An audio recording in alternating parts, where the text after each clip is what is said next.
think not to realize that it is.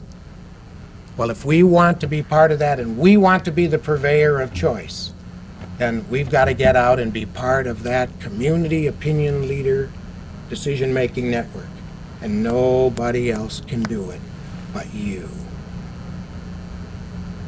Rick didn't tell you I really came here to put a trip on you, but it's the truth. If you have any questions, I'd be glad to answer them. You mentioned that the phone companies have been using opinion leader research, but and you also said that people aren't using video and et cetera as much.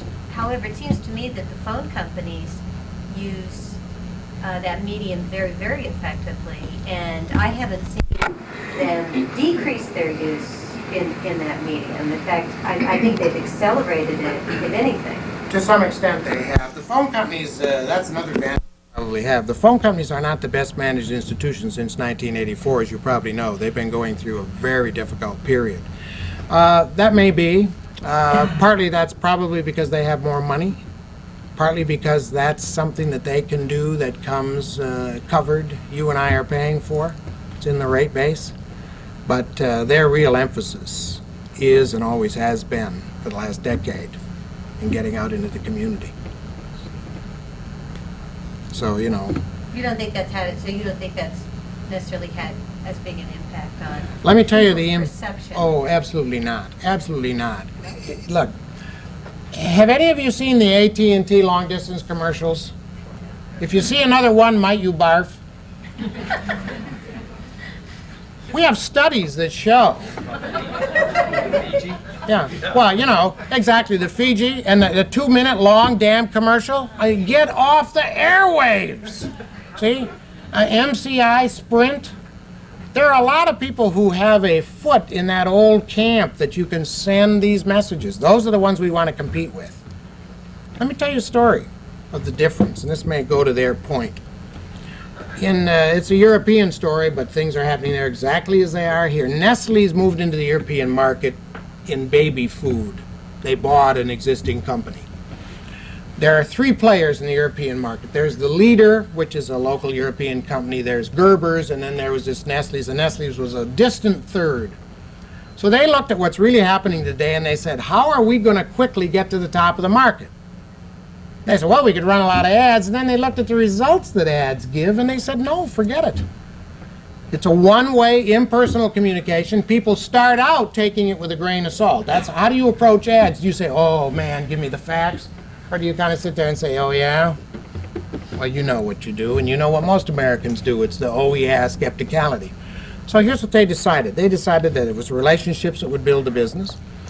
So then they said, okay, people who buy baby food, those first 18 months of a baby's life, what's one of the big problems in their lives? And they concluded that it was taking a trip with baby. Some of you may have been there. You got a 12, 14-month-old and you're trying to go to see grandma in a damn car and well, so here's what they did. No advertising. Instead, they set up these trailers all along the highways across Central Europe. And these are baby stations. And you can stop and change the kid. You can let the baby run around a little bit. They have a lot of toys and swings and all that in there. And of course, they have attendants who will serve you the baby food and give you a free sample and talk to you about rearing your child.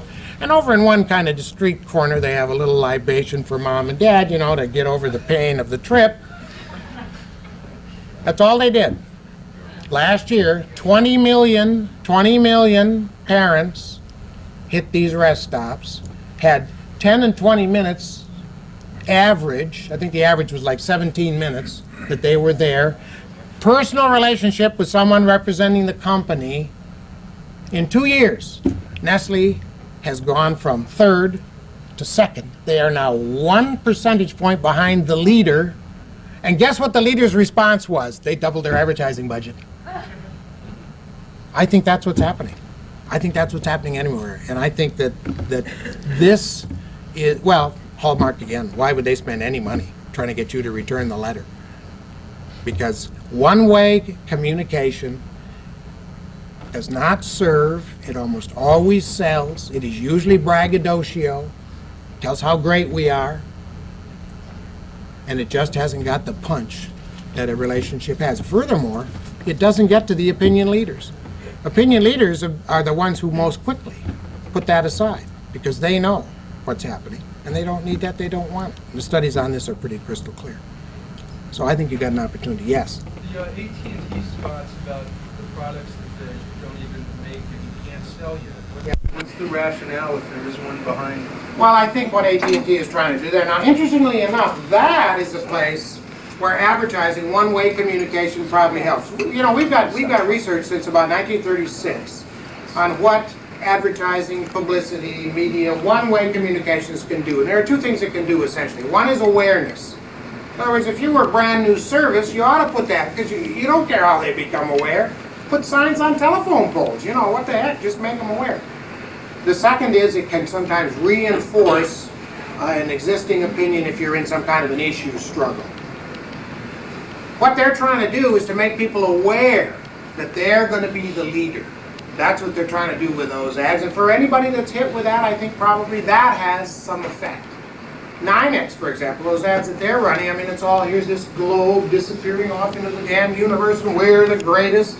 I wish that I could get a contract to do some effectiveness research on those ads. I mean, does it persuade you to go to 9X? And notice one other thing. Have you got a choice? Have you got a choice if you live around here but to go with 9X? Whether it's a relationship that you're developing or even if it's a certain amount of advertising, taking it a step back, how do you recommend that you develop or craft the message that you want to communicate? First of all, you know what your objectives are and what you need to get across. That's the first step. And I think a lot of our messages we get lured away by some great creative idea, which takes the message away from its real strategic focus.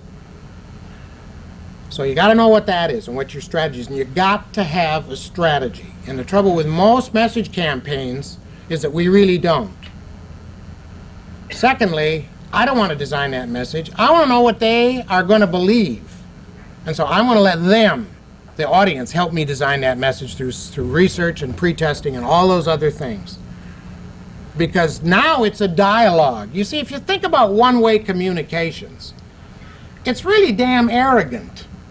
We're saying to people, I've got this data, and you're going to get it whether you want it or not. Not only that, if I don't hit you the first time, I'm going to hit you 10 more times just to make sure you get it. Why not turn that around and find out what it is people would like to hear, that they're ready, that they have a latent readiness to believe, to want to do.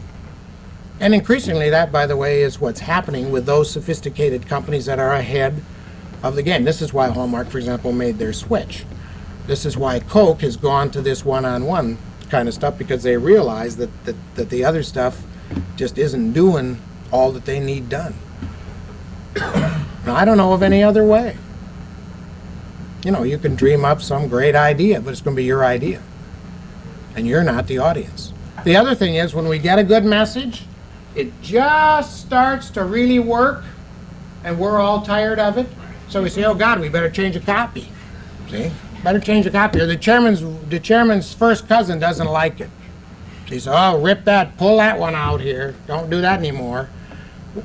I don't know if you're familiar with it. Probably the most successful people in the ad business, which, by the way, are the folks who designed the Hallmark campaign. They're already way out ahead like this. Is a company in Chicago called Leo Burnett that you probably know or have heard of. Burnett is considered the little old lady in tennis shoes of the ad business. Way behind the times. Everybody says, God, they never change their creative. They don't enter award campaigns. They don't win any Addies. All they do is represent all the real winners like Kellogg's and, you know, Pillsbury and right down the line. And the reason, they'll tell you this, that when they are absolutely so sick of a campaign that they can no longer stand to look at it anymore, that means continue it for 2 more years.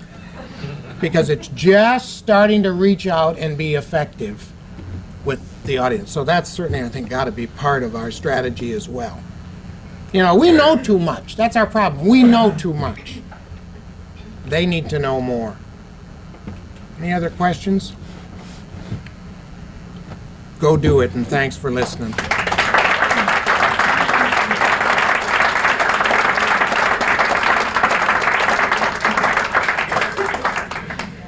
The next phase of our seminar is Frank Anthony, and he's going to be talking about what's going on within the company, what's going on within the industry, and that's going to be back downstairs because he needs some overheads. Great.